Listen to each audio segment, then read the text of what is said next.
जेवढं आपल्याला आयुष्य भेटले हे सगळं कसं वाया जाणार आहे महाराज. म्हणून नामस्मरण आपण जीवनामध्ये आल्याच्या नंतर करत चला. विठ्ठल विठ्ठल. नामस्मरणाबद्दल तर तुम्हाला फार सांगितलं. पुढे आपल्याला सांगितलंय पवित्र अशी तुळशीची माळ सुद्धा आपण आपल्या गळ्यामध्ये घालायला पाहिजे. आणि किती त्या तुळशीचं महत्व आहे बघा. अति प्रिया आवडे तुळशी बुका तैसी प्रीती करा मज भोळ्या भाविका. बघा तुळशीचं महात्म्य असं आहे. एकदा सत्यभामेला सौंदर्याचा अहंकार झाला होता की माझ्यासारखी मीच माझ्यासारखी सुंदर या जगामध्ये कुणी नाही. पण भगवंताला मात्र अहंकार सहन होत होता का? तर नाही. तिळ मात्र जरी होय अभिमान मेरुतो समान भारदेवा. भगवंताला अहंकार हा सहन होत नव्हता. भगवंताने नारदाला सांगावं, नारदा आपल्याला सत्यभामेचा अहंकार हा काढून टाकायचे, काहीतरी करा. नारद महर्षी अशा कामामध्ये पटाईत आहे. नारद महर्षी सत्यभामेच्या महालाकडे गेले. गेल्याच्या नंतर सत्यभामेला म्हणाली, माते या जन्मामध्ये जर आपण भूमिदान केलं तर पुढच्या जन्मामध्ये राजा होतो. भूदाने होसी कृपाळू. या जन्मामध्ये जर आपण वस्त्रदान केलं ना तर पुढच्या जन्मामध्ये आपल्याला चांगली वस्त्र घालायला मिळतात. या जन्मामध्ये जर आपण पतिदान केलं ना तर पुढच्या जन्मामध्ये आपल्याला हाच पती मिळतो. आता सत्यभामेच्या डोक्यातल्या लाईट लागली. सत्यभामा म्हणाली, बाबा शांत बस, इकडे लक्ष द्या. सत्यभामा म्हणाली, माझा पती श्री कृष्ण मला तुम्हाला दान देऊन टाकायचं. आता 16,108 होते ते कमी होते का? 16,107 एका बाजूला झाल्या आणि सत्यभामा ही 8वी एका बाजूला पडली. सगळ्याच्या सगळ्या म्हणू लागल्या, का ग हे सटवे तुझ्या एकटीचा पती श्री कृष्ण आहे का ग? आमच्या सर्वांचा पती तू तुझ्या मनाने कस काय ठरवलं की तू पती श्री कृष्णाला दान देऊन टाकणार? सत्यभामा इतकी घाबरली. ती म्हणाली, नारदा माझं दिलेलं दान मला परत पाहिजे. नारद महर्षी म्हणाले, दिलेलं दान जर परत पाहिजे असेल तर फार मोठं पाप लागेल. ती म्हणाली, आता हे पाप लागणार नाही, यावरती काहीतरी उपाय सांगा. नारद महर्षींनी सांगितलं, 16,108 बायकांचं सोनं सुवर्ण भगवंताच्या वजना इतकं सोनं मला दे, तेव्हा तू या तुझं पती श्रीकृष्ण मला दान दिलेला तुझा परत भेटल. 16,108 बायकांचं सोनं एका पारड्यामध्ये ठेवलं. एका पारड्यामध्ये भगवान श्रीकृष्णाला बसवलं तरी सुद्धा देव तोलले जात नाही. फार मोठी सगळ्यांना शोकांतिका वाटू लागली. एवढं सोनं एका बाजूला, भगवान श्रीकृष्ण एका बाजूला, तरी सुद्धा भगवंत तोलले जात नाही. कोणीतरी जाऊन हे तुळशी बागेमध्ये बसलेलं रुक्मिणी मातेला जाऊन सांगितलं, रुक्मिणी माते की राजवाड्यामध्ये असं चालले. एका पारड्यामध्ये भगवान श्रीकृष्ण, एका पारड्यामध्ये 16,108 बायकांचं सोनं आहे, तरी सुद्धा भगवंत तोलले जात नाही. काय केलं पाहिजे?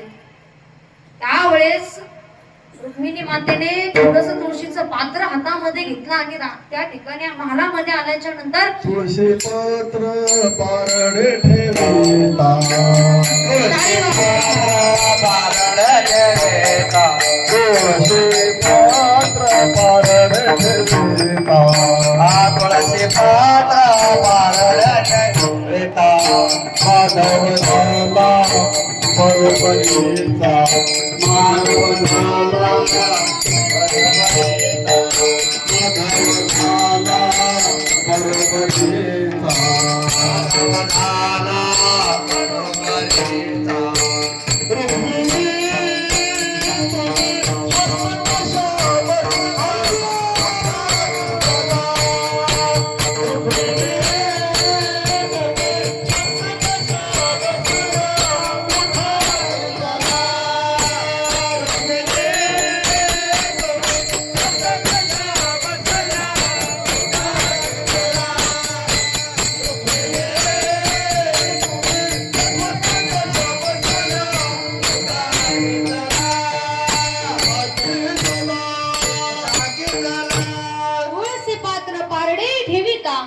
माधव झाला बरोबरीचा. काही सोनं बाजूला काढला, हातामधलं तुळशीचं पात्र त्या पारड्यामध्ये ठेवलं. लगेच भगवान श्रीकृष्ण तोलल्या गेले महाराज. म्हणजे सांगायचंय काय की इतकी भगवंताला तुळशी प्रिय आहे. बरं, असं तुम्हाला आता अर्ध्या कीर्तनामध्ये काही प्रश्न विचारते.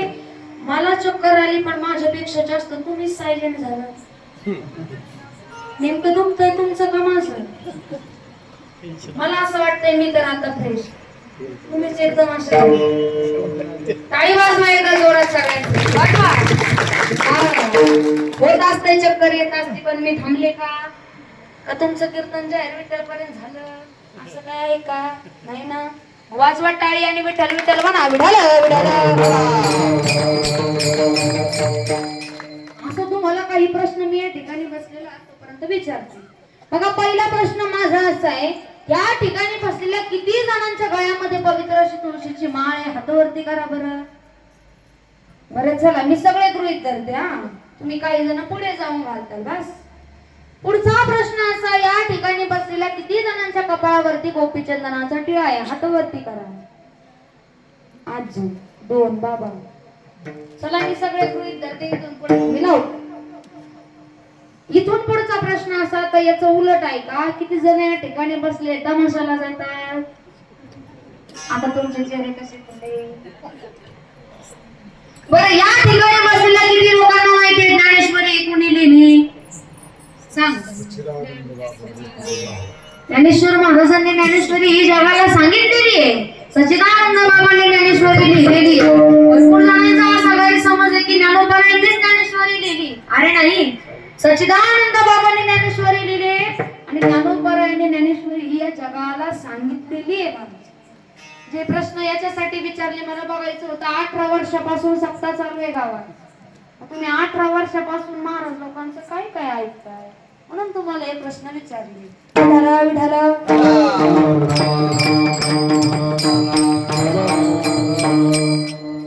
असं तुम्हाला पुढे सांगते. मग आपल्याला दुसरा चरण इथंच संपला जातं की तुळशी माळगळा गोपी चंदन टिळा हृदयी कळवळा वैष्णवांचा. तुळशीच्या माळेबद्दल तर तुम्हाला सांगितलं. गोपी चंदन टिळा लावल्याने एक व्यापारिक कायदा होतो. बघा, एका गावामध्ये एक वकील राहत होता.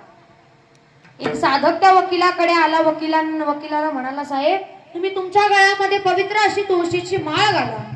तो वकील म्हणाला, मला कोर्टामध्ये जावं लागतं, मी छोट्या मण्यांची माळ माझ्या गळ्यामध्ये घालतो. आता तो साधक म्हणाला, चालते. म्हणाला की छोट्या मण्यांची माळ का होईना पण गळ्यामध्ये घाला, चांगलं असतं. छोट्या मण्यांची माळ गळ्यामध्ये घातली. छोट्या मण्यांची माळ गळ्यामध्ये घातल्याच्या नंतर त्या साधकाने सांगितलं, साहेब आता तुम्ही गोपीचंदनाचा टिळा सुद्धा तुमच्या बाळावरती कपाळावरती लावत जा. तो वकील म्हणाला, मला कोर्टामध्ये जावं लागतं, मी काही गोपीचंदनाचा टिळा माझ्या कपाळावरती लावू शकत नाही. तो साधक म्हणाला, तुम्ही गोपीचंदनाचा टिळा लावू शकत नाही पण तुम्ही दुसऱ्याच्या कपाळावरचा गोपीचंदनाचा टिळा तर बघू शकता ना? तो म्हणाला, हो, दुसऱ्याच्या कपाळावरचा गोपीचंदनाचा टिळा मी बघू शकतो. रोज सकाळी लवकर उठायचं. घरासमोर एक कुंभार काका राहत होते. त्या कुंभार काका रोज गोपीचंदनाचा टिळा लावायचे. तो गोपीचंदनाचा टिळा बघितल्याच्या नंतर 1.5 वर्ष झाले गोपीचंदनाचा टिळा रोज सकाळी उठल्याच्या नंतर बघायचा.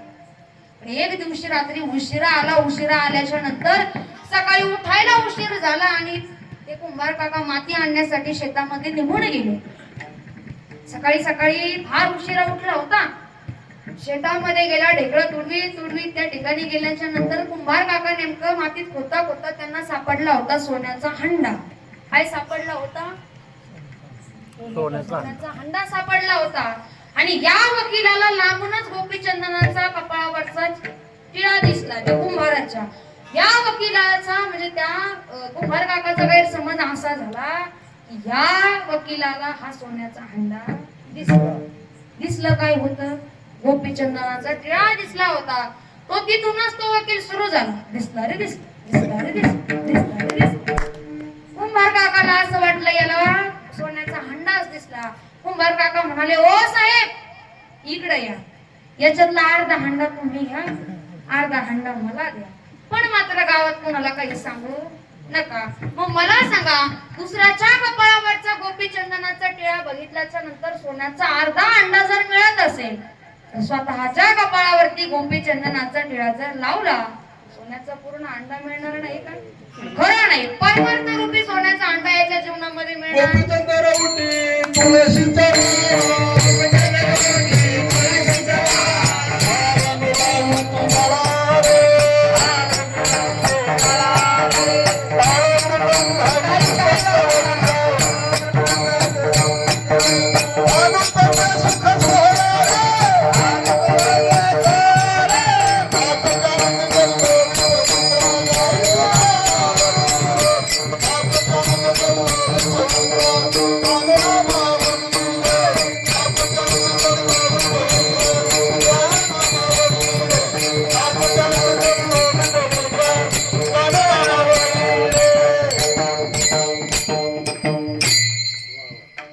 वाजवा ना टाळी. तुम्हाला काय प्रत्येकच वेळा सांगायचं का टाळ्या वाजवा म्हणून? जे आपण आपल्या जीवनामध्ये गोपीचंदनाचा टिळा लावत चला, गळ्यामध्ये पवित्र अशी तुळशीची माळ घालत चला. अरे काय येतंय मेल्याच्या नंतर सोबत वरती? सुईच्या टोकावरती बसेल इतकं तरी धन दौलत सोबत येतं का? नाही येऊ शकत. जे येत आहे ते फक्त आणि फक्त आपलं पुण्य आणि आपलं पापच आपल्या सोबत येत आहे महाराज. मग आपल्याला दुसऱ्या चरणातही तेच सांगितलंय की आणि अंतकरणामध्ये या वारकऱ्यांविषयी आम्हा कीर्तनकारांबद्दल असो, वादकांबद्दल असो, जेवढेही भक्त लोक आहेत, साधक लोक आहेत, त्यांच्याबद्दल जिव्हाळा अंतकरणामध्ये असू द्या. अरे काही गावामध्ये गेल्याच्या नंतर किती आपुलकी आहे. जसं तुमच्या गावामध्ये मी आले, किती आपुलकीने तुम्ही बाहेरच्यांचा सत्कार करताय, करता का नाही? म्हणजे वारकऱ्यांविषयी अंतकरणामध्ये आपल्या चांगली भावना ठेवत चला. आणि तिसऱ्या चरणामध्ये सुद्धा आपल्याला असंही सांगितले की आपण भगवा झेंडा खांद्यावरती घेऊन त्या पंढरी आषाढी कार्तिकीची वारी करत चला. अरे आपण वाऱ्या करतो यामध्ये काहीच विशेष नाही.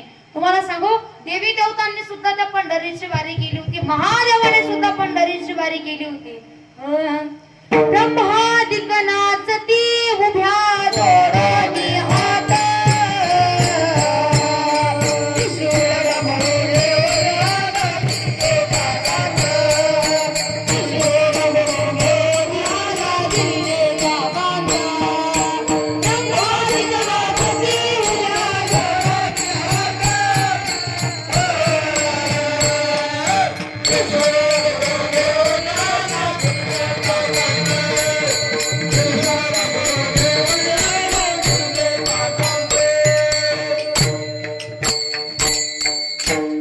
त्या महादेवाने सुद्धा त्या पंढरपूरची वारी केली.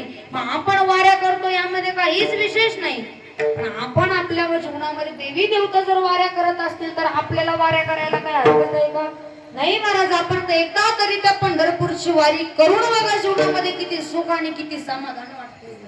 अरे त्या विटेवरच्या मालकाला भेटण्याची ओढ आपल्या जीवनामध्ये ठेवा. त्या पंढरपुरातल्या मालकाला भेटण्याची ओढ आपण आपल्या जीवनामध्ये ठेवा. अरे त्या पंढरपुरामध्ये गेल्याच्या नंतर भले तुमचं दर्शन पायाला हात लागून नका होऊ देऊ, फक्त मुख जरी बघितलं ना, पाहता श्रीमुख सुखावले सुख, डोळे याची भूक घे माझं. म्हणजे आपल्या डोळ्याला एका परमार्थ रूपी रूपाची भूक लागलेली आहे. त्या भगवान पांडुरंग परमात्म्याचं, त्या विटेवरच्या मालकाचं मुख आपण आपल्या जीवनामध्ये एकदा जरी बघितलं ना, तरी सुद्धा आपल्या डोळ्याची पूर्ण, अंगाची पूर्ण, शरीराची भूक भागल्यासारखी. काय महिमा वरून आता सांगेल किती, आता सांगेल किती.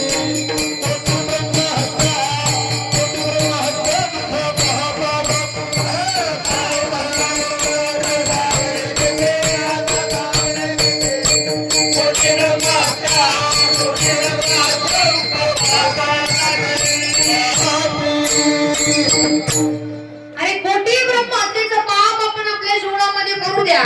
काय सांगितलंय? कोटी ब्रह्महत्येचं पाप आपण आपल्या जीवनामध्ये करू द्या. फक्त आणि फक्त त्या पांडुरंग परमात्म्याचं मुख बघितल्याच्या नंतर कोटी ब्रह्महत्येचं पाप आपल्या जीवनामधलं सर्व काही नष्ट होतंय. म्हणून आपण जीवनामध्ये एकदा का होईना त्या पंढरपूरची वारी करत चला. असो 3 चरणापर्यंत तर मी माझ्या अल्पशा बुद्धीने तुम्हाला सांगत आहे. मी काही जास्त वयाची नाही. आता 18 तारखेला शेवटचा 10वीचा पेपर दिला. आता सध्या मी 11वी. तुम्हाला वाटत असेल माझं लग्न झालेलं आहे. भरपूर जणांना आता भरपूर ठिकाणी कीर्तनाला गेले का त्यांचा असा गैरसमज होतो. साडी वगैरे दिसते, हाईट मोठी दिसते, ते लगेच म्हणतात ताई तुमचं लग्न झाले का? ताई तुमचे महाराज कुठे? ताईच अजून 11वीला आहे तर ताईंचे महाराज कुठून आणतात? तीन चरणापर्यंत तर तुम्हाला मी सांगितलं. तर शेवटी जाता जाता तुम्हाला 2-3 गोष्टी अतिशय महत्वाच्या सांगून जाईल. अख्खं कीर्तन विसरलं तरी चालेल, हरकत नाही, पण या गोष्टी मात्र जीवनामध्ये तुम्ही कधीच विसरायच्या नाही. ह्या गोष्टी भले या वर्गाला धरून असू दे किंवा नसू द्या, पण या कलियुगामध्ये ह्या गोष्टी सांगणं ही काळाची गरज झालेली आहे महाराज. तुम्हाला पहिली गोष्ट ही अशी सांगून जाईल की आता तुम्ही 18 वर्षापासून सप्ताह करताय. भरपूर ज्ञानदान तुम्हाला सर्व महाराज लोकांनी दिले. तुमच्या डोक्यामध्ये 18 वर्षामध्ये भरपूर कीर्तन तुम्ही आतापर्यंत ऐकलेली आहात. पण कीर्तन कीर्तन कीर्तन म्हणजे काय याच्यावरती कोणी शोध लावला का? इतके तुम्ही आतापर्यंत कीर्तन ऐकले. कीर्तन कीर्तन तुम्ही म्हणता आज ह्या महाराजाचं कीर्तन, उद्या त्या महाराजाचं कीर्तन. कीर्तन या शब्दाचा अर्थ काय? तर बघा, तुम्ही इतके कीर्तन आतापर्यंत ऐकले. जर तुम्हाला कोणी विचारलं 18 वर्ष झाले तुम्ही सप्ताह करताय, हा मला सांगा कीर्तन कीर्तन या शब्दाचा अर्थ काय? तर म्हणा आमच्या शिवानीताईंनी आम्हाला फार सुंदर अर्थ सांगितला. तोच अर्थ तुम्ही पाठ करून घ्या. कीर्तन विसरला तरी चालेल, तेवढा अर्थ जर तुम्ही पाठ केला ना तर माझं कीर्तन या ठिकाणी सफल झालं समजलं. बघा, कीर्तन कीर्तन कीर्तन म्हणजे काय? अरे डोळे तलाव नाही तरी भरून येतात, डोळे तलाव नाही तरी भरून येतात, ओठ कापड नाही तरी शिवले जातात, निसर्ग वायको नाही तरी रुसला जातो, माणूस वातावरण नाही तरी बदलला जातो, आणि त्याच बदललेल्या माणसाला पुन्हा माणसात आणण्यासाठी केलं जातं ते म्हणजे कीर्तन. विठ्ठल विठ्ठल.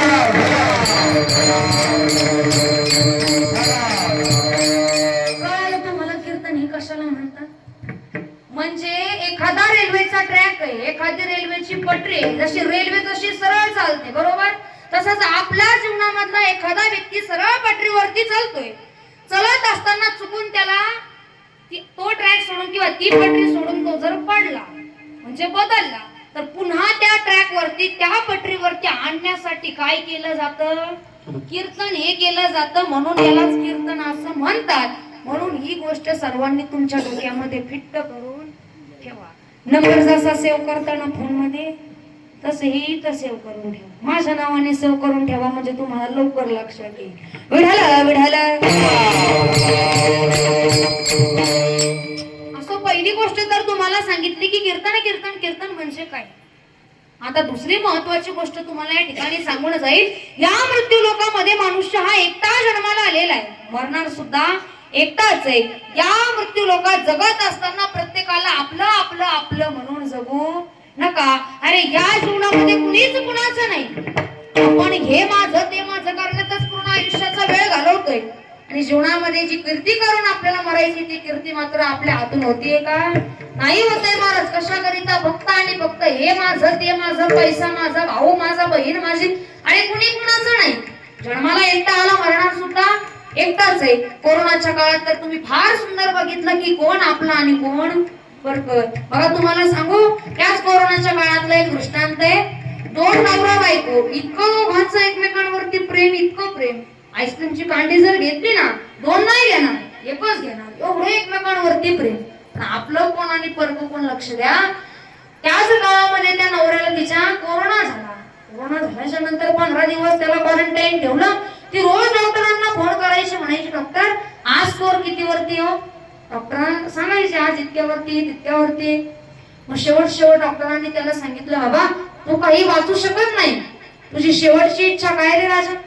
त्याने सांगितलं, माझी शेवटची इच्छा एवढीच आहे, माझ्या बायकोचा हात हातामध्ये घ्यायचा आणि मला जीव सोडायचा. कोरोनाच्या काळात बरं का, बायकोचा हात हातामध्ये घ्यायचा आणि माझा जीव मला सोडायचा. डॉक्टरांनी घरी फोन केला, सांगितलं बाई तुझ्या नवऱ्याची अशी इच्छा आहे, तुझा हात हातामध्ये घ्यायचा आणि त्याला जीव सोडायचा आहे. ती म्हणाली त्यांचा आजचा स्कोर किती वरती? तो डॉक्टर म्हणाला आज 20 आहे, उद्यापर्यंत राहिला तर 25 पर्यंत जाईल. ती म्हणाली त्याचा तिकडे जा करा, मला काही सांगू नका. मग इतकं एकमेकांवरती प्रेम. आईस्क्रीमच्या कांड्या 2 घेणार नाही, एकच घेणार. ज्यूस घेतला एकच घेणार. मग इतकं जर एकमेकांवरती प्रेम आहे, मग का बरं त्याची शेवटची इच्छा ही पूर्ण करू शकली नाही? म्हणजे स्वतःच्या नवऱ्याची बायको जर त्याची होत नसेल, आपण या मृत्यू लोकात म्हणतो हे माझं ते माझं. या मृत्यू लोकात या आयुष्यामध्ये आई वडील सोडता दुसरं आपलं कोणीच नाही. ही गोष्ट डोक्यामध्ये फिट करून ठेवा. दुसरी गोष्ट सांगितली, कुणाला आपलं मानू नका. असो भले आपल्याला संत महात्म्यांनी सांगितलं प्रत्येकाशी प्रेमाने वागा, प्रेमाने बोला, पण इतकं पण याच्यापर्यंत जाऊ नका की तेच प्रेम आपल्यालाच नंतर भोगावं लागेल. आपण प्रत्येक भरपूर माणसाला आपण जीवनामध्ये फार जवळ करतो महाराज, फार जवळ. आपला मित्र असू द्या, मैत्रीण असू द्या, फार आपण आपलं आपलं करतो. आणि एखाद दिवशी जर आपल्याला त्याच्यापासून जर धोका मिळाला ना, आपला विश्वास उडतो का नाही. म्हणून आपणच सावधगिरीने आपल्या जीवनामध्ये राहिलं पाहिजे. तिसरी महत्वाची गोष्ट तुम्हाला सांगून जाईल की या ठिकाणी जगत असताना पैसा पैसा जास्त करू नका. कारण सुईच्या टोकावरती बसेल इतकंही आपण आपल्या सोबत घेऊन जाऊ शकत नाही. म्हणून पैसा पैसा जीवनामध्ये आल्याच्या नंतर करू नका. बघा, एक व्यक्ती स्मशानातून चालला होता. स्मशानभूमीतून जात असताना त्या ठिकाणी सुंदर असं वाक्य लिहिलेलं होतं, मंजिल तो तेरी यही थी, गुजर गया वक्त यहाँ आते आते, क्या मिला तुझे इस दुनिया से, अपनों ने ही जला दिया तुझे जाते जाते, अपनों ने ही जला दिया तुझे जाते जाते. समोर गेला, उदाहरणापुरतं सांगते, एक हडूक पायाला टोचलं, ते बोलायला लागलं, अरे एक दिन निकले सैर करने, मन में कई अरमान थे, एक तरफ हरियाली थी, एक तरफ शमशान थे, पैर के नीचे चुपी हड्डी के ये बनात थे, चलने वाले चल समझकर हम भी कभी इंसान थे, हम भी कभी इंसान थे. अंतःकरणामध्ये अहंकार रूपी वासना भरलेली होती त्याच्या. हाकीचे कपडे अंगामध्ये होते, पायामध्ये चप्पल नव्हती. समोर गेल्याच्या नंतर त्या आडोक म्हणायला लागला, अरे वेड्या, हे जे खाकीचे कपडे घालून स्मशान भूमीतून मिरवतोय ना, असे मी दिवसातून 4-4 वेळा कपडे बदलत होतो. शेवटचा मुक्काम माझा कुठं झाला? स्मशान भूमीतच झाला रे राजा. तो कितीही आता पैसा पैसा कर. तुम्ही असं कधी ऐकलंय का की एखाद्याकडे खूप पैसा आहे आणि त्याला त्याच्या बंगल्यात जाळलं? ऐकलंय का? फारच मोठा जर पैशावाला असेल तर त्याला जाळायला चंदनाची लाकडं आणतील, नवी नवी त्याच्या सरणावरती तूप टाकतील, पण मात्र त्याला जाळतीलच. म्हणून कधी पैशाचा अहंकार जीवनामध्ये आल्याच्या नंतर करूच नका. तर काही पैसा आज आहे तर उद्या नाही. सुईच्या टोकावरती बसेल इतकं आपण आपल्या सोबत घेऊन जाऊ शकत नाही. काही लोकांचं तर बघा, त्यांना शून्यामधून काही जणांनी मदत केलेली असते. त्यांना जे काम त्यांच्या जीवनामध्ये करायचंय, विश्व त्यांना जे उभारायचंय, ते विश्व उभारण्यासाठी भरपूर लोकांनी त्या व्यक्तीला मदत केलेली असते. ज्या दिवशी ते काम पूर्णपणे काय म्हणतात सफल होतं, सफल झाल्याच्या नंतर पूर्णपणे ते विश्व उभारलं जातं ना, ज्या व्यक्तींनी शून्यापासून मदत केली त्याच व्यक्तींना तो व्यक्ती काहीच भाव देत नाही. म्हणजे पैसा पैसा जीवनामध्ये आल्याच्या नंतर करू नका.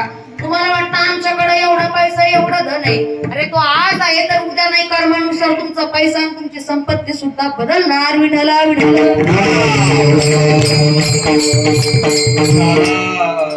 असो. आणि आता शेवटची महत्वाची गोष्ट तुम्हाला या ठिकाणी सांगून जाईल. आख कीर्तन मी सर्वात अगोदर सांगितलं, चालेल, काहीच हरकत नाही. ही गोष्ट मात्र जीवनामध्ये विसरायची नाही. तुम्ही या ठिकाणी सर्वजण आम्ही बसलेलो आहोत फक्त आणि फक्त आपल्या आई वडिलांमुळे ठिकाणी. आपण त्या आई वडिलांची सेवा जीवनामध्ये आल्याच्या नंतर विसरायची नाही. त्या आईसाठी मला तर एकच म्हणावं असं वाटतं, ही कोद्या जन्म दिला आईने मला, उपकार हा मोठा झाला. जन्म दिला आईने मला, उपकार हा मोठा झाला. ठेच लागे जरी पायाला, पाणी येते त्या आईच्या डोळ्याला. ठेच लागे जरी पायाला, पाणी येते त्या आईच्या डोळ्याला. जन्म दिला आईने मला, उपकार हा मोठा झाला. जन्म दिला आईने मला, उपकार हा मोठा झाला. अरे जे डोळे मिटून प्रेम करते ती प्रियसी असते, जी डोळे मिटल्यासारखी प्रेम करते ती मैत्रीण असते, आणि जी डोळे मिटेपर्यंत प्रेम करते ना ती फक्त आणि फक्त आपली आई असते. फक्त आणि फक्त आपली आई असते. तुमच्या समोरच उदाहरण आहे, आता मला चक्कर आली. बरोबर, माझी आई या ठिकाणी आली. विठाला विठाला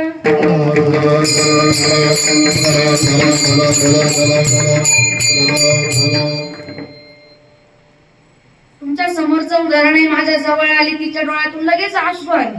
का बरं? आपले लेकरू कीर्तन करते, अभिमानास्पद वाटतं. कीर्तनामध्ये जर हास्य एखादा विक्षेप आला, आपल्या बाळाला जर काहीतरी त्रास होतोय, तर आईचा जीव किती खालीवर झाला. सांगायचं एवढंच आहे, त्या आई वडिलांशिवाय जीवनामध्ये आपलं दुसरं कोणीच नाही. आई जोपर्यंत आहे तोपर्यंत घराला घरपण आहे. बाप जोपर्यंत आहे तोपर्यंत घरातलं अस्तित्व आहे. अरे आई घराचा मागले तर बाप घराचं अस्तित्व आहे बाळाचं. ज्या दिवशी घरातले आई वडील निघून जाईल ना, त्या दिवशी घरे पूर्ण सुना सुना झाल्याशिवाय राहणार नाही. जसं आईचं महत्व आपल्याला आपल्या जीवनामध्ये सांगितलंय ना, त्याचप्रमाणे बापाचं सुद्धा तितकंच महत्व आहे. हा, जिजू जिजू संसाराचा गाडा हाकला रे, वटामध्ये हसू जरी कणावा कला रे, उरामध्ये माया त्याच्या काळ्या मेघावानी, दाखविना कधी कुणा डोळ्यातलं पाणी, घडीभर तू थांब जरा ऐक त्याची धापर, लई अवघड हाई गड्या उमगाया बापर, उमगाया बापर, लई अवघड हाई गड्या उमगाया बापर, उमगाया बापर. बाप स्वाभिमानी बाना बाप, कनकार कना बाप, स्वाभिमानी बाना बाप, कनकार कना. त्याच्या काळजात सुद्धा मायाळूची संवेदना. बाप पहाडाची छाती त्याच हृदय गुलाब, बाप पहाडाची छाती त्याच हृदय गुलाब. त्याच्या कष्टाच्या घामाने हिऱ्या मोत्याचा रुबाब, त्याच्या कष्टाच्या घामाने हिऱ्या मोत्याचा रुबाब. असा असतो तो म्हणजे आपला बाप महाराज. म्हणून त्या आई वडिलांची सेवा कधी जीवनामध्ये आल्याच्या नंतर विसरायची नाही राहतो. कुणीच नाही रे आपल्या या जगामध्ये. आई वडील आहेत तेवढंच आपलं. जोपर्यंत तुम्हा सर्व मुलींना सुद्धा सांगते, जोपर्यंत आई वडील आपल्या माहेराला आहे तोपर्यंतच आपला माहेर आहे. आई वडील एकदा जीवनामधून निघून गेले की ते माहेर पण नाही, ते माहेरच संपूर्ण जातं महाराज. जोपर्यंत आहे ना तोपर्यंत तळ हाताच्या पुढाप्रमाणे सफा. अरे ज्या आईने आपल्याला 9 महिने 9 दिवस गर्भामध्ये उदरामध्ये वाढवलं, ज्या बापाने हात धरून चालायला शिकवलं, आपण त्यांना थोडाफार एखाद्या स्टेजला गेलो ना, आपण त्यांनाच म्हणतो की काय कळतंय तुम्हाला तरी. एखाद्या जर काही कार्यक्रम असू द्या, फार मोठ्या स्टेजला मुलगा असू द्या, त्या ठिकाणी जर सहपरिवार बोलवलं ना, तर त्या मुलाचं सुद्धा असं म्हणणं असतं की माझे आई वडील अनपढ आहे, त्यांना काही त्या स्टेज पर्यंत नेण्याची त्यांची ऐपत नाही. अरे ज्यांच्यामुळे तुला जे स्टेज भेटलंय, तू त्यांनाच म्हणतोय की तुम्ही आमच्यासाठी केलं तरी काय. तुम्हाला जर खरं सांगू, तुम्हाला वाटत असेल ना की आपण या जीवनामध्ये खरंच त्या आई वडिलांची सेवा केली पाहिजे, आपल्या भारतातून पहिले वृद्धाश्रम ही बंद झाली. काय बंद झाली पाहिजे? वृद्धाश्रम ही बंद झाली पाहिजे. तेव्हा जाऊन कुठं खरे आई वडिलांची सेवा आहे. पण एक आहे बरं का, गरीबाचे आई वडील कधीच नाही बरं वृद्धाश्रम, कधीच नाही. शेतकऱ्याचे आई वडील कधी बघितलं तुम्ही वृद्धाश्रमात आहे? अरे कारण आपल्या गावाकडच्या माणसाला आपुलकी महाराज तितकी माया आहे, तितका जिव्हाळा आहे. सगळे ऑफिसर लोकांच्या आई वडील त्या वृद्धाश्रमामध्ये काय करतात, त्या पैशाला काय करतात, त्या संपत्तीला. तुम्हाला जर तुमच्या आई वडिलांना जीवनामध्ये सांभाळता येत नसेल, तुमच्या जगण्याला फायदा काय? असा मुलगा नसलेला वाट.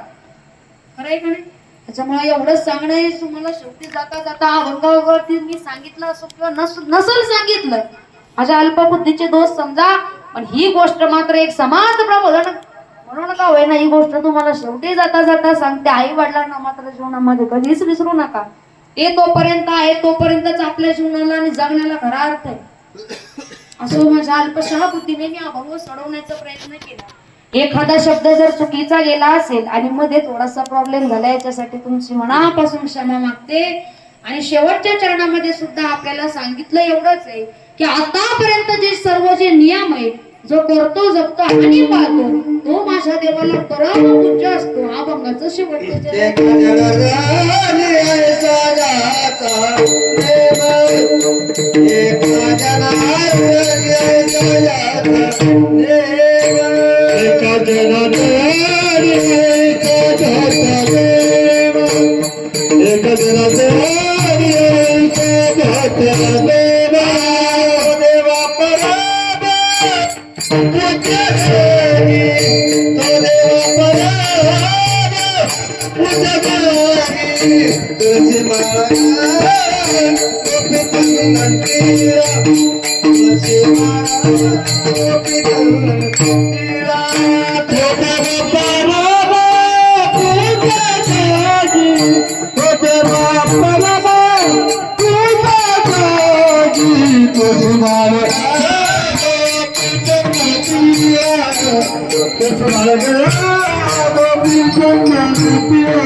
आता एकदा महिला मंडळी तुम्ही फक्त हातावरती घेऊन घेतली का?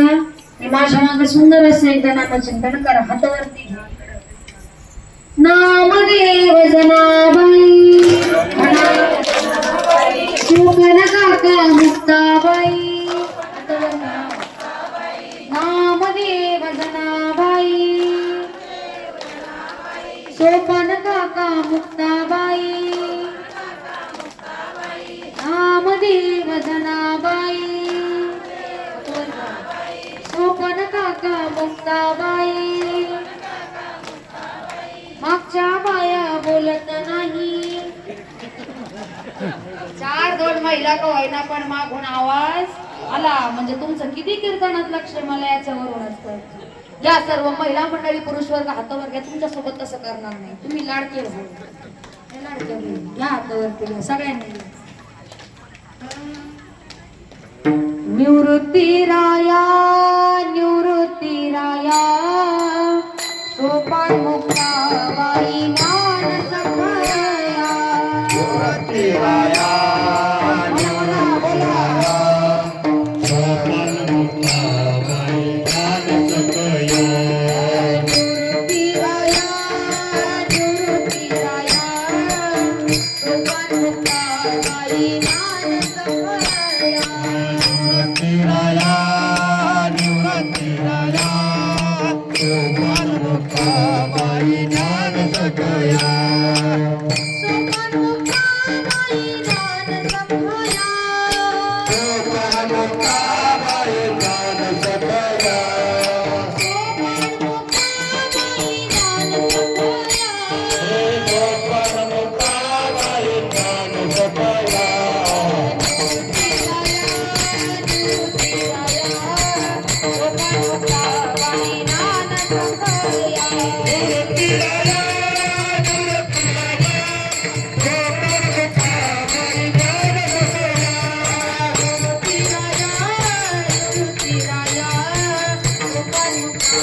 ज्ञान सखया. सोपान मुक्ताबाई ज्ञान सखया. विठोबा रखुमाई जय जय